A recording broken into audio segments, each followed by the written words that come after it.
What's up, y'all? Welcome back to my channel. I am Sunny Brooks, and for those that are new here, welcome. For those that are not, welcome back. Today is day 6 of the Chakra Series. We are going over the third eye chakra. So if you have enjoyed this series so far, don't forget to subscribe, hit the like button, the notification bell, and if you have any questions, comments, or concerns, feel free to drop them below because I'll be interacting and engaging with y'all. So, third eye chakra. This is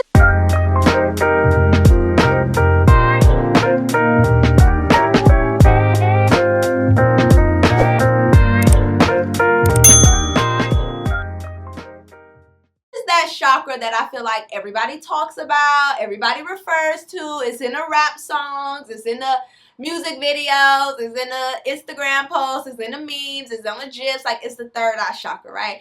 People like my third eye. They even got little glasses now, like fashionable glasses with the third glasses right there over the third eye. So I'm gonna give you all a spiel about the third eye.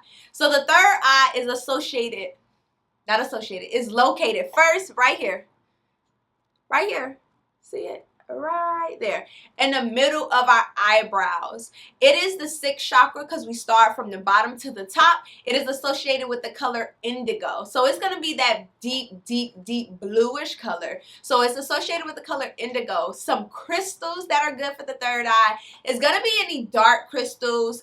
So sodalite will be good for the throat chakra, but you can also use sodalite for that third eye chakra. You can also use, I like to use amethyst.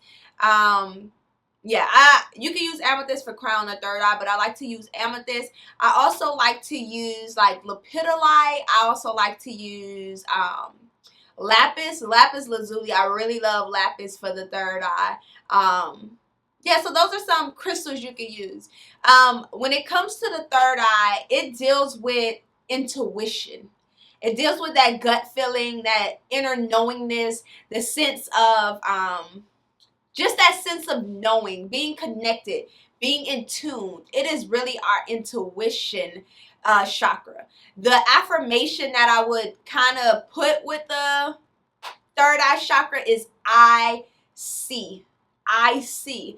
Because it's kind of like I see without seeking type of thing. Like, I see it even if I am not there. Because you don't necessarily have to see with the eyes. Like, you see. It's like I peep. You know, like, I know that's something I say. Like, oh, I peep the situation, or I peep the person, or I peep the energy.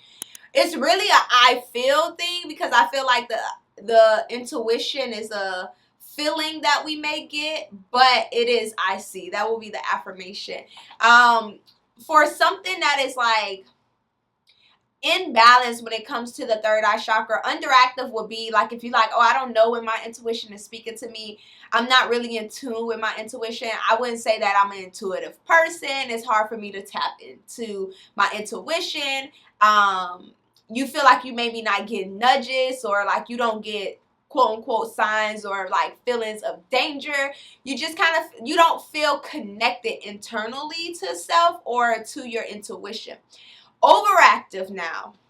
Overactive would kind of be like a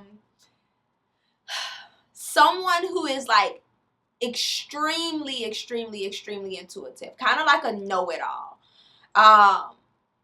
Like if you find yourself, it's hard because not everyone, a lot of people in the spiritual community strive to have a very open third eye. Like they like get that pineal gland clear, like have that third eye chakra so you could be in tune, so you could peep, and which is great, but balance, right? Balance. So if you just find your like intuition bust wide open, it's hard for you to go to places without feelings, people energy, without so people that are empaths. So that means your intuition, your third eye is probably wide open, and it becomes a problem when you can't engage in everyday life because all you're doing is feeling other people's energy or getting information downloads or intuitive messages, or you hug someone and all you do is seeing visions. Like if your clair abilities, like that clairsentience, claircognizance, clairaudience, if that is playing all day, every day, probably bust wide open, okay?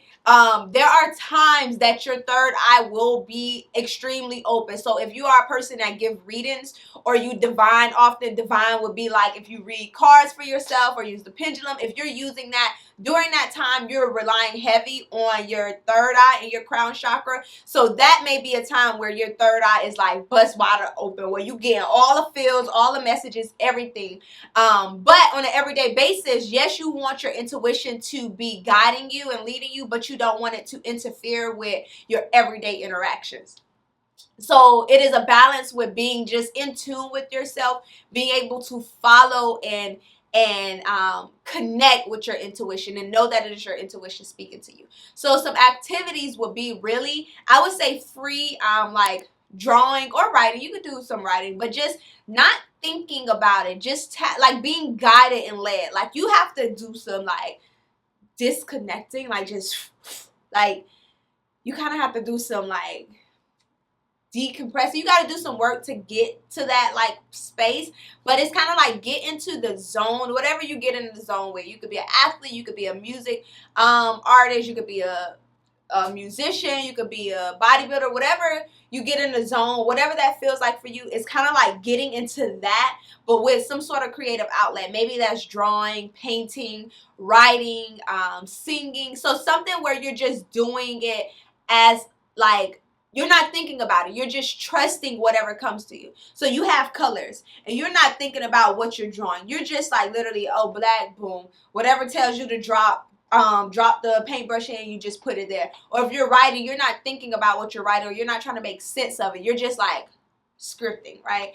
That is a way to really start connecting intuitively. And honestly, if you get a nudge, listen to it. That is, I feel like the intuition is like a muscle. So that is the way to truly build and increase your intuitive side.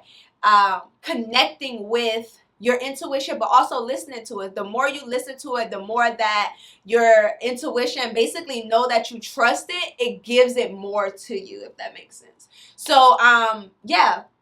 If you're interested in more about the third eye chakra or any other chakras, check out the challenge, the Chakra Challenge on Soulful Vibes Co. app in the App Store and click on Spiritual Blog. You'll see the Chakra Challenge. If y'all got any questions, don't forget to drop them below. I'll see you tomorrow for the 7th day of the Chakra Series, which we're talking about the crown chakra. See you tomorrow. Love you. Bye.